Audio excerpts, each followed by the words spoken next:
எடப்பாடி அவர்களுக்கு இருக்கக்கூடிய இந்த சூழல்ல இருக்கக்கூடிய ஒரு பிளஸ்ஸா என்ன இருக்கு, என்ன ஏதாவது தோணுதா உங்களுக்கு? என்ன விஜய் 24 கேண்டிடேட் ஆனு ஒரு 25% விழுக்காடு ஓட்டு எடுத்திருப்பாருன்னா காங்கிரஸ்ல எல்லாரும் வந்திருப்பாங்க. இப்போ ஒரு அன்டெஸ்டட் நாட் ப்ரூவ்டு.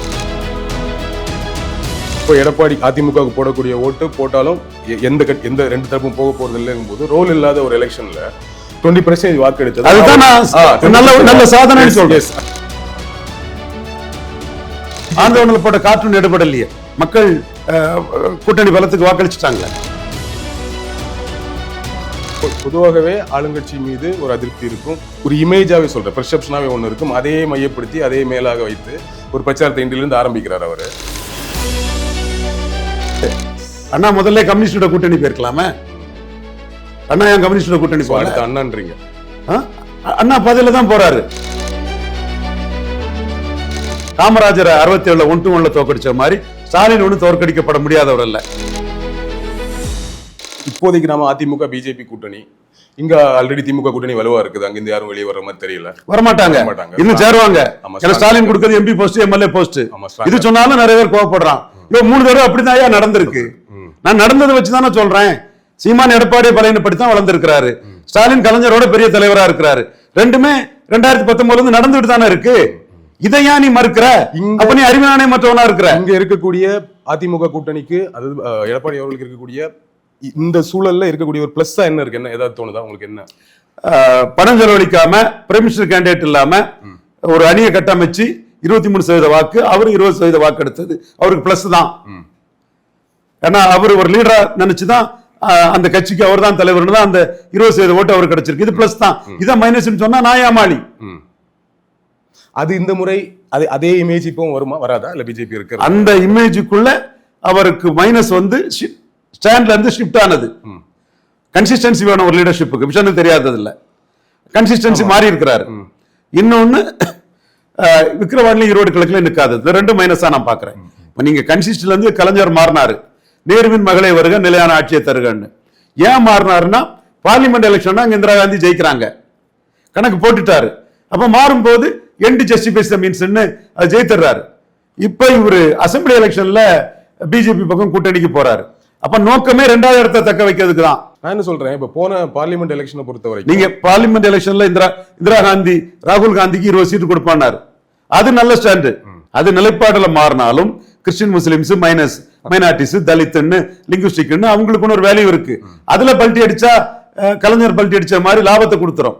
இது அசம்பிளி எலெக்ஷன்ல பாஸ்ட் ரெக்கார்டு வந்து பிஜேபிக்கு 2001 சரியில்லை, 2021 சரியில்லைங்கிறது இவர் தான் சொன்னாரு, நான் சொல்லல. பட் ஏதோ ஒரு வகையில போன பார்லிமெண்ட் எலெக்ஷன்ல ஏடிஎம்கே ரோலே இல்லை. கரெக்டா? ஒன்னும் இந்தியா கூட்டணி, அப்படி இல்லைன்னா பிஜேபி கூட்டணி. இந்த ரெண்டு கூட்டணி தான் ரோல் இருக்கு. இப்போ எடப்பாடி அதிமுகவுக்கு போடக்கூடிய ஓட்டு போட்டாலும் எந்த ரெண்டு தரப்பும் போக போறது இல்லைங்கும் போது ரோல் இல்லாத ஒரு எலெக்ஷன்ல 20% வாக்கு எடுத்தது, அதுதான் நல்ல சாதனை சொல்றேன். அது ஒரு பெரிய பிளஸ்ஸா தான் பார்க்கணும். அப்படி இருக்கும் பொழுது ரோல இல்லாத ஒரு எலெக்ஷன்ல 20% வரைக்கும் பல்ட்டி அடிச்சிருக்காருல்ல, லீடர்ஷிப் அடிபட்டு இருக்குல்ல, பல்ட்டி. ஓகே, நீங்க சொல்லக்கூடிய அதுக்கு மக்கள் எப்படி தீர்ப்பளிக்கான்னு பார்க்க முடியுங்களா? 4 அரசியல் விமர்சனம் அதுக்கு தீர்ப்பளிச்சுட்டு போக முடியாதுல்ல. இல்ல மக்கள் தானே தீர்ப்பளிக்கணும். இல்ல சொல்லி முடிச்சுக்கிறேன், புரியுது. அது சோ புரியுது இல்ல? புரியுது. இப்ப அதை பேஸா வச்சு நான் என்ன பாக்குறேன், போன எலெக்ஷன்ல அப்படி ரோல் இல்லாமலே அப்படி ஒன்று எடுத்திருக்கும் போது இந்த எலெக்ஷன்ல பிஜேபி வந்தா கூட அது பல்ட்டி நீங்க சொல்றீங்க, அதுல ஒரு மைனஸ் இருந்தா கூட பிஜேபிக்கு இன்க்ரீஸ் ஆயிருக்கக்கூடிய ஒரு ஓட் பெர்சன்டேஜ் கணக்கு எடுக்கணும் இல்லையா? அது பொறுத்திருந்து தான் பார்க்கணும். பிஜேபி கூட்டணி எப்படி ஜெல்லாகுங்கிறத பொறுத்து தான் பார்க்கணும். இப்போ கிரவுண்ட்ல ஜெல்லாகல, வலைத்தளத்துல ஜெல்லாகல, நாளாக ஜெல் ஆயிடும் இல்லையா? நம்ம ஜெல்லாவுக்கான முயற்சி தான் அவருக்கு இசட் கேட்டகரி, இது இசட் பிளஸ் கேட்டகரி பாதுகாப்பு கொடுத்திருக்காங்க. இப்ப நாளாக ஜெல் ஆயிடுவாங்க. இப்ப அண்ணாமலை அவர்களுக்கும் தோதான விஷயங்கள் நடந்துருச்சுன்னு அவரும் வேலை செய்ய ஆரம்பிச்சிருவாங்க. இல்ல கண்டிப்பா எல்லா பாசிட்டிவும் இல்ல முடிச்சுக்கிறேன். ஒண்ணு, சோ இது கட்சிக்குள்ள கூட்டணியில எல்லா தொண்டர்கள் சேர்ந்து வேலை செய்யக்கூடிய ஏரியா ஒண்ணு. ஒருவேளை ஒரு நிமிஷம், அதுல ஜெல்லா நம்புறேன். அது போக இன்னொரு ஆங்கில இருந்து பார்க்கும்போது பிஜேபியோட இன்க்ரீஸ் ஆயிருக்கக்கூடிய ஒரு வாக்கு சதவீதம் எல்லாமே சேர்ந்து ஒரு வகையில பிளஸ்ஸா மாறாது. அப்படி பார்க்க கூடாதா?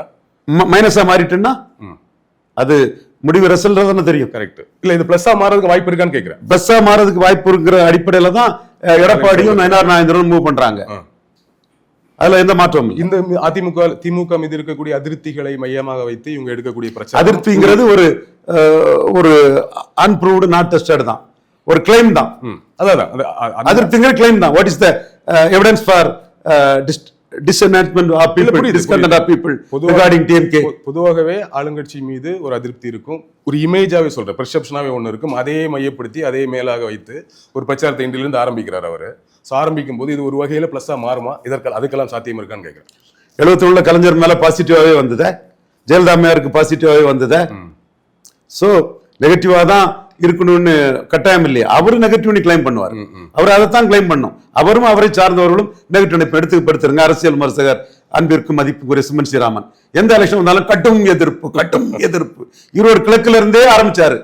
அதெல்லாம் கிடையாதுயா, பார்த்தா தெரியும் உங்களுக்கு. நான் ஒன்னும் ஃபால்ஸ் கிளைம் வைக்கல விஷன், புரியுது. சோ இப்பவும் அதிருப்திங்கிறதுக்கு எவிடன்ஸ் இல்ல. நாளைக்கு ரிசல்ட்ல அதிருப்தி இருந்ததுன்னா 67 காமராஜுக்கு அதிருப்தி இருந்தது, படுத்துக்கொண்டே ஜெயிப்பான்னாரு. இது இந்தி போராட்டம், மாணவர் போராட்டம், எம்ஜிஆர் துப்பாக்கி சூடு, பல அதிருப்திகள்ல ஒரு 5-6% ஓட்டை இழந்துட்டாரு, தோத்து போனாரு. அப்ப அதிருப்தி இருக்குதுன்னு சொன்னா அது தேர்தல் முடிவுல தான் தெரியும். இப்போ 30 லட்சம் மக்களுக்கு உரிமை தொகை கொடுக்குறாங்க, இலவச அந்த இது கொடுக்குறாங்க. 10,000 கேம்ப் போடுறாங்க, ஒரு கேம்புக்கு 300 பேரு. அது ஓட்டா வராதா? தமிழ் மண்ணில் அது ஓட்டா வராதா? சத்துணவு திட்டத்துக்கு வந்த ஓட்டு, மிக்சி கிரைண்டருக்கு வந்த ஓட்டு இந்த உரிமை துறைக்கு வராதா? இன்னொன்னு வந்து இந்த உரிமை தொகை, இலவச பஸ் பேருந்து, இதெல்லாம் சேர்த்து அதெல்லாம் ஒரு ஓட்டா வந்தா கூட இன்னொரு பக்கம் ஒன்னு ஒரு இமேஜா ஒண்ணு நடக்கும். அதை தாண்டி இப்ப இவங்க எடுக்கக்கூடிய பிரச்சாரங்கள், முன்னெடுக்கக்கூடிய பிரச்சாரங்கள், சொல்லக்கூடிய குற்றச்சாட்டுகள்னு ஒரு விஷயம் எல்லாம் நடக்கும்ல. இருக்கக்கூடிய 10 மாதங்கள் உண்மையாவே அவங்க பாஜக மேல குற்றச்சாட்டு வைப்பாங்க. ஒன்றிணைவான்னு பாஜக எதிர்ப்பதான் 19 இருந்தே பண்றாங்க, எடப்பாடி எதிர்ப்பா அவங்க பண்ணல. சோ அவங்களுக்கும் ப்ரூவ்ட் அண்ட் ஓன் ஸ்ட்ராட்டஜி இருக்குது இல்லையா? திமுக சைடு இவ்வளவு ஸ்ட்ராங்கா கூட்டணி இருக்காங்கன்னு சொல்றீங்க, என்ன மைனஸ் ஏதாவது தோணுதா அவங்க கிட்ட? திமுக சைடு உள்ள மைனஸ், கூட்டணியுள்ள கட்சிகள் அதிகம் எதிர்பார்த்து அதிருப்தியை வெளிப்பாடுறது ஒரு மைனஸ் தான். அது அதிருப்தியா மட்டுமா இருக்குமா, இல்ல ஏதோ ஒரு வகையில வெளியேறுவதற்கான வாய்ப்புகள்லாம்? எங்க போவாங்க? தற்கொலை தானே. வெளியே போனா எல்லாமே ஒண்ணும் இல்லாம தெருவில் கிடந்த கட்சிகள் தானே. விடுதலை சிறுத்தைகள் 0.7 உண்மைதானங்க. மதிமுக 0.9. ரொம்ப டாலா பேசக்கூடிய கம்யூனிஸ்டுகளுக்கு ஜெயலலிதா ஒரு சீட்டுக்கு மேல சொல்லணும்னு இவர் யாரு? சண்முகம். ஐயா சண்முகம், உங்க நிலைமை 0.5% கூட கிடையாதுயா. பாருங்க ஐயா, நீங்க 2016 தானையா மக்கள் நல கூட்டணி வச்சீங்க, அதுல நீங்க தலைமை தாங்கின தேமுதிக இப்போ ஸ்டாலின் கூட சேர்ந்து ஒரு வெற்றியை பெறலாம்னு நினைக்கிறீங்க. நீங்க எல்லாம் தெருவில் கடந்து ஸ்டாலின் கூட வந்து வெற்றியை பெற்றுட்டீங்க. இதானையா உண்மை? நீங்க தனிச்சு என்னத்தை சாதிச்சிய? தேமுதிகவும் பாமகவும் என்ன நிலைப்பாடு எடுப்பாங்கன்னு நினைக்கிறீங்க? தேமுதிக ஏடிஎம்கே ஆப்ஷனை வச்சுக்கிட்டு டிஎம்கே ஆப்ஷனை ஓபன் பண்ணியிருக்காங்க. பாமக அன்புமணி, எடப்பாடி நம்மளை மீறி நின்றுட முடியாது, 35 எம்எல்ஏ டிக்கெட்டும் ஒரு ராஜ்யசபாவும் தந்து தான் தேரணும்னு அன்புமணி எடப்பாடி ஆப்ஷனை தான் விஜய காட்டி, எடப்பாடிய பிரியாரிட்டியா வச்சு விஜய் ஆப்ஷனா காட்டி இருக்கிறாரு. இது விஜய்க்கு பிளஸ். பன்னீர்செல்வம் விஜய் ஆப்ஷனா காட்டி இருக்கிறாரு, இது பிளஸ். டாக்டர் ஐயா ஸ்டாலினை நோக்கி நகர்றார். பாமக அதிமுக கூட வந்துச்சுன்னா அது இன்னும் பிளஸ்ஸா தானே அமையும். பாமக அதிமுக கூட வந்தாதான் 90 எடப்பாடி ஃபைட்டே பண்ண முடியும். பாமக எப்படியும் திமுக கூட்டணிக்குள்ள போக முடியாதுன்னு நினைக்கிறேன். நாங்க விசிகா இருக்கிற வரைக்கும், கம்யூனிஸ்ட் இருக்கிற வரைக்கும், விசிகா வெற்றி பெற்றவங்களுக்கு தோத்தவன் எதுக்கியா? உங்களை தான் தோக்கடிச்சுட்டானா? பின்ன இந்த முறை பாமக தனித்து போட்டியிடுவதற்கு வாய்ப்பு இருக்க மாதிரி தெரியல. இப்ப பாமகவுக்கு ஒரே வழி அதிமுக கூட்டணி தான். கண்டிப்பா. அப்ப அதிமுகவுக்கும் பாமக இல்லைன்னா 90 தொகுதியில ஃபைட் பண்ண முடியாது. நீங்க half empty half full vision, half empty half full. நீங்க எடப்பாடிக்கு ஆங்கிள்லே பாத்தீங்கன்னா இந்த நம்ம ரங்கராஜ் பாண்டே போன்ற சகோதரர்கள் பாக்குற மாதிரி பாமகவுக்கு என்ன இருக்கு? எடப்பாடி கூட வந்து தானே தீர்த்து. நான் அன்புமணிக்கு ஆங்கிள் இருந்து பாக்குறேன், எடப்பாடிக்கு என்ன இருக்கு? அவர் தோத்தான கிடக்காரு, 90 தொகுதியில ஃபைட் பண்ணணும்னா வந்து தானே தீரணும். நம்ம விஜய் கூட போனோம்னா அவரை 3வது இடம் தள்ள முடியுமே. பட் அப்படி ஒரு ஸ்டாண்ட் எடுக்க வாய்ப்பு இருக்கா? பாமக அப்படி விஜய் கூட போற ஸ்டாண்ட் எடுக்க வாய்ப்பு இல்ல இல்லையா? அப்படி ஒரு த்ரெட்டை சீமான சிஎம் கேண்டிடேட்டா சொல்லிடுவாங்கன்னு ஒரு த்ரெட்டை கொடுக்கும்போது தீல மிதிச்ச மாதிரி அப்பாவாணி மிதிச்சான்ல, அதே மாதிரி இதுல அந்த அளவு மிதிக்க மாட்டான். விஜய் ஏத்துக்குவான், சீமான ஏத்துக்க மாட்டான். சீமான் தான் டேஞ்சரஸ். விஜய் சினிமா நடிகன் டீல் பண்ணிக்கலாம். அந்த ஒரு சூழ்நிலை வந்துராதுன்னு எடப்பாடி முடிவு எடுக்க முடியாது இல்ல. நான் என்ன கேக்குறேன், இந்த battle is part in the mind of Edappadi Palaniswami. இல்ல இப்ப அன்புமணி விஜய சிஎம் கேண்டிடேட்டா சொல்ல மாட்டாருங்கிற முடிவை எடப்பாடி பழனிசாமி எடுக்க முடியாது இல்லையா? பாமக அதிமுக தான் வந்தாகணும் அப்படின்னு சொல்றது ஒரு ஆங்கிள். அதிமுகவை பொறுத்த வரைக்கும், எடப்பாடியை பொறுத்த வரைக்கும் பாமக இங்க வந்தாதான் முடியும். ரெண்டுமே பாஜக அதிமுக மாதிரி தான். யாரு கீழே விழுந்தாங்க, அதிகம் விழுந்தாங்கிறது சீட் ஷேரிங்ல பாத்துக்கலாம். ஆமா, அந்த டிஸ்கஷன் சீட் ஷேரிங்ல பாத்துக்கலாம். புரியுது. நான் இப்போ பாஜக தான் அதிகம் விழுந்திருக்காங்கிறத விஷயத்தை நான் மனப்பூர்வமா ஒத்துக்கிறேன். அதை மறைச்சு பேசி எனக்கு என்ன ஆக போகுது? இல்ல புரியுது. இப்ப அந்த டிஸ்கஷன் இல்ல. எனிவேஸ் அது எந்த பக்கமாக இருந்தாலும் கூட்டணி ஒண்ணு அமைஞ்சிட்டா ஆல்ரெடி அதிமுக, பாஜக, இன்னும் பாமக வரும்போது அது இன்னும் ஒரு பெரிய போட்டி தான், சரிசமமான. கண்டிப்பா கட்சிகளின் பலத்தின் அடிப்படையில் தமிழ் அரசியல். முதலமைச்சர் ராஜாஜி 67 காமராஜி டேக்கிள் பண்ணிருப்பாருன்னா அகில இந்திய காங்கிரஸ் தலைவர் தோத்திருக்க மாட்டாரு. சோ கட்சிகளின் பலம் தான் தமிழக அரசியல். கூடுதலா கட்சி சேரும் போது பொருந்தா கூட்டணியா இல்லாத வரையில அது பிளஸ் ஆகி தான் போகும். சோ அப்படி பிளஸ் ஆக மாறும்போது நம்ம இங்க இருந்து மீண்டும் திமுக கூட்டணி வென்றுடும் அப்படிங்கிற ஒரு இதை வந்து நம்ம எப்படி ஸ்ட்ராங்கா சொல்ல முடியும்? திமுக கூட்டணி இப்பவே 45% மேற்பட்ட பலத்துல இருக்கிறாங்க. அந்த கூட்டணியில தேமுதிக சேருவதற்கான வாய்ப்புகள் பிரகாசமா இருக்குது. 30,000 பெண்களுக்கு உரிமை தொகை நேரு அவர் வந்து 10,000 கேம்ப் போட்டு கொடுக்கிறார். செந்தில் பாலாஜி அதை அனௌன்ஸ் பண்ணியிருக்கிறார். இந்த மாதிரி சாதகமான அம்சங்களும் எதிர்கட்சிகள் பிளவுபட்டு இருக்கிறதும் திமுக அணிக்கு சாதகம் தான். காமராஜரை 67 1-1 தோற்கடிச்ச மாதிரி ஸ்டாலின் ஒன்றும் தோற்கடிக்கப்பட முடியாதவர் அல்ல. எடப்பாடி பழனிசாமியை விஷன் ரவீந்திரன் துரைசாமி சொல்றதை கேட்க சொல்லுங்க, ஸ்டாலின் நான் தோற்கடிச்சு காட்டுறேன். எடப்பாடி அவர்கள் நீங்க சொல்றதை கேட்கணும் அப்படின்னா என்ன கேட்கணும்னு சொல்றீங்க? இல்ல அது எல்லாமே வெளியே சொல்ல முடியாது இல்ல. ஸ்டாலின் தோற்கடிக்கப்பட முடியாதவர்கள்ங்கிறதுக்கு அது ஒரு ஃப்ளோயிங்ல சொன்னோம்பா. புரியுது. அவ்வளவுதான். அதான் நானும் சொல்ல வர்றேன். ஸ்டாலின் அவர்களோ இப்ப திமுக கூட்டணியை தோற்கடிக்க முடியாத கூட்டணி கிடையாது. நீங்களே ஒரு பாயிண்ட் சொன்னீங்க இல்லையா, இங்க கட்சியின் அடிப்படையில் கூட்டணி அடிப்படையில் வாக்கு சதவீதத்தின் அடிப்படையில் தான் அங்க வெற்றி அமைய போகுது. நீங்க இமேஜ் மற்ற விஷயங்கள் எல்லாம் இருந்தா கூட அதை தாண்டி வாக்கு சதவீதம் ஒண்ணு இருக்கும் பொழுது கண்டிப்பா 67 அப்படிதான் நடந்தது. ஆமா அப்படி ஒண்ணு இருக்கும் பொழுது போட்ட கார்ட்டூன் எடுபடலையே, மக்கள் கூட்டணி பலத்துக்கு வாக்களிச்சுட்டாங்களே. புரியுது. இப்ப எப்படி இருக்கும், நீங்க பிஜேபி ஒரு சுமையாக்குறதுனாலோ இல்ல மைனஸ் சொன்னா கூட பிஜேபி அங்க இருக்கும்போது பாமக நான் கருதல, நான் சொல்லல, உங்களை சொல்ல ஜெனரலா சொல்றேன், கருதுறவங்களை. சோ அப்படி இருக்கும் பொழுது நம்ம வாக்கு சதவீத அடிப்படையில் பார்த்தா அது பிளஸ் அமைச்சிருவோம். ஈக்குவலான பெரிய போட்டி, அது வின்னிங் கூட சான்சஸ் இருக்கு. அதனால தானே தனிச்சு நின்று ஒரு சீட்டும் வராத இடத்துல சேர்ந்து நின்னா 15 எம்பியா ஜெயித்திருப்போம், எம்எல்ஏ ஜெயித்திருப்போம் சேர்றாங்க. லாபத்துக்கு தானே அரசியல் பண்றாங்க. ஃபேக்ட் தானே அது. சோ அப்ப நம்ம ரொம்ப சீக்கிரமாவே இந்த முறையும் திமுக கூட்டணி ஜெயிச்சிரும் அப்படிங்கிற ஒரு கருத்துக்கு பர்செப்ஷன் வர்றது தப்பு தானே இப்போ இல்லையா? 1-1 வராத பட்சத்துல திமுக தான் வரும். 57-62 காமராஜ் பொசிஷன்ல ஸ்டாலின் என்ன சொல்றீங்க? எந்த 1-1 சொல்றீங்க?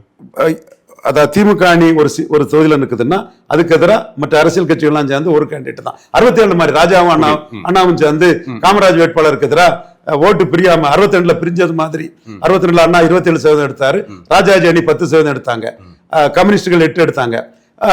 67ல எல்லாம் சேர்ந்து 27, 10, 8 எல்லாம் சேர்ந்து மற்ற நாம் தமிழர், தென் முஸ்லீம் லீக்கு, சோசியலிஸ்ட், டிப்ரஸ்ட் காஸ்ட் லீக்கு, ஃபார்வர்ட் பிளாக் எல்லாம் சேர்ந்து 50க்கு மேல போனாங்கல்ல. அந்த மாதிரி இன்னைக்கு ஸ்டாலின் 47 எடுத்திருக்கிறாருன்னா எதிர்கட்சிகள் 49 எடுத்திருக்கிறாங்க. 1-1 வரணும்னு சொல்றேன். ஓகே, கண்டிப்பா இது ஒரு பெரிய போட்டி. கூட்டணிகள் சரியா நம்ம கண்டிப்பா 1-1ல ஸ்டாலினை தோற்கடிக்க முடியும். ஒரு பெரிய போட்டி. 1:3 இருக்குது.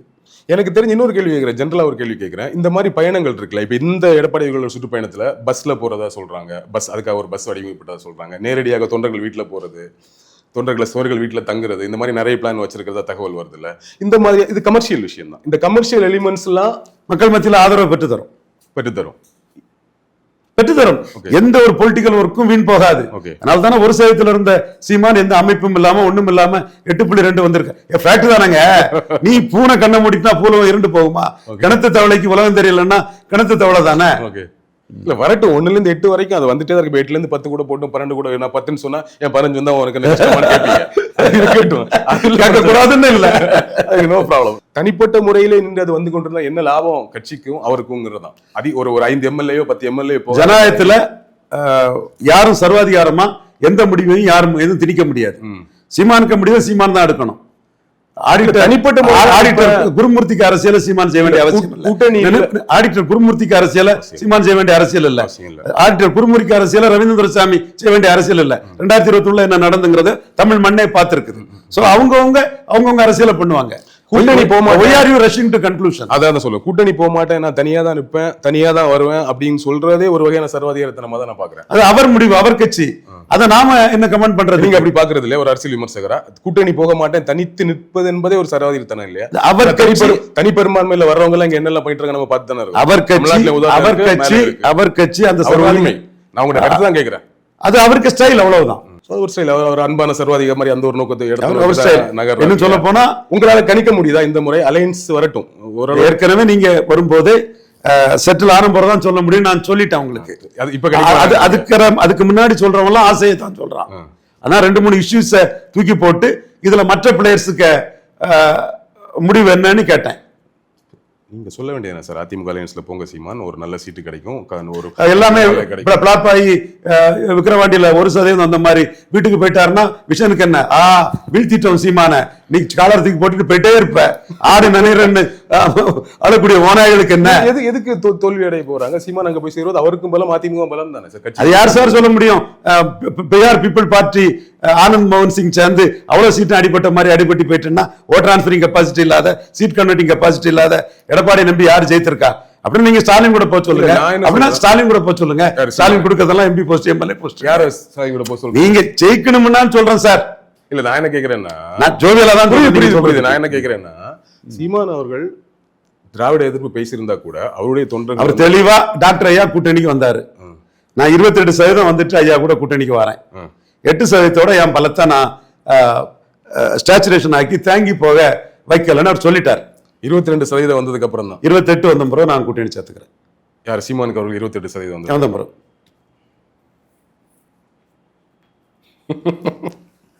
உங்களுக்கு என்ன 1% இருக்கும்போது தான் எப்படி சிரிச்சீங்க? 8 வந்துட்டாரு, ஆணவ சிரிப்பை சிரிச்சுக்கிடுங்க. அவருக்கு என்ன? ஆணவ சிரிப்புல இல்ல சார், நான் யதார்த்தமா யோசிச்சு பாக்குறேன். 8ல இருக்கிறாரு, 28 அப்படின்னா அது என்னைக்கு எந்த எலெக்ஷன்ல நடக்கும்? சரி, அது பிரச்சனை இல்ல. யோசிக்கிறேன், ஆணவம்லாம் ஒண்ணு கிடையாது. வந்தா நல்லது சார். உங்களுக்கு என்ன கட்சி வளர்றது நல்லதானே சார்? சார் அவர் கட்சி அவர் முடிவு. 28% வரைக்கும் அப்ப கூட்டணி வெயிட் பண்ணணும் எல்லாரும். அவர் ராமதாஸ் கேட்டதுக்கு சொன்ன பதில் அவருக்கு 28% வந்துச்சுன்னா மத்தவங்க எதுக்கு சார் கூட்டணிக்கு? அவர் கூட்டணி முடிவெடுக்க வேண்டியது அவசியம் இல்லை. அவருக்கு 28% தான் எல்லாருமே அவர் தலைமையில கூட்டணி போயிட போறாங்க. அதைத்தான் அவர் சொல்றாரு. நான் 8% யாரையும் சேர்க்க விரும்பல, 28 வந்து சேர்க்கிறாங்கிறார். 28 வரும்போது உங்ககிட்ட எல்லாம் கொஞ்சம் சேர்த்து நான் 40-45 ஜெயிச்சு. அண்ணாவும் அப்படித்தானே வந்தாரு. அண்ணா முதல்ல கம்யூனிஸ்டோட கூட்டணி போயிருக்கலாமே. அண்ணா ஏன் கம்யூனிஸ்டோட கூட்டணி போல? அண்ணான்றீங்க. அண்ணா 10 தான் போறாரு. அண்ணா 15, 27 ராஜாஜி அவசரப்பட்டுட்டாரு, ஆட்சியை பிடிச்சிட்டாரு. அவர் அண்ணா, இவர் அண்ணன். எனிவே அண்ணா வரும்போது கூட ஆள் கிடையாது. எம்ஜிஆரும் கலைஞரும் இருந்தாங்க. இவர் ஒத்தையில சண்டை போட்டுட்டு இருக்காரு. அடுத்தடுத்த பயணங்கள் இருக்குல்ல, அடுத்தடுத்த கட்சிகளோட மற்ற கட்சிகளோட அடுத்தடுத்த திட்டங்கள் வெவ்வேறு விஷயமா பின்னணியில் நடந்துட்டு இருக்கு. ரொம்ப சுவாரஸ்யமா இருக்குது. அதெல்லாம் உங்களுக்கு தெரிஞ்ச வரையிலும் எந்த அளவுக்கு யாரு ரொம்ப பாசிட்டிவா இந்த விஷயத்தை அடைஞ்சிட்டு போறாங்க? எஸ்பெஷலி விஜய் இந்த சுற்றுப்பயணத்துல எப்படி பிளான் பண்றதாச்சும் தகவல்கள் வருதா? சொல்ல முடியுமா? விஜய் க்ரோட் புல்லர் மாநாடு நல்ல கூட்டம் வரும்.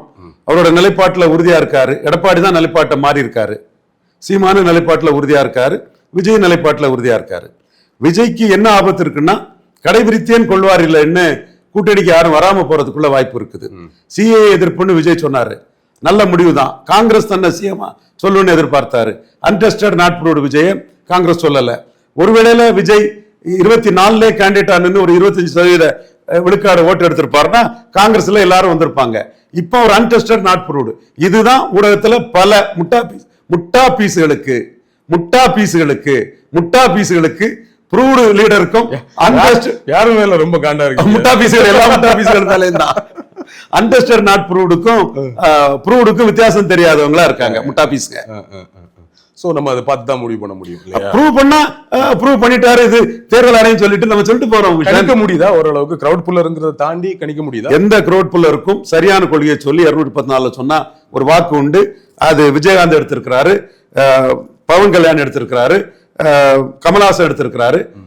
விஜய் எடுக்க முடியும். நம்ம விஜய்கிட்ட சொன்னது லெட்டர் பேடா இருக்கக்கூடாது, 39 போடுங்க, 24 போடுங்கன்னு சொன்னோம்.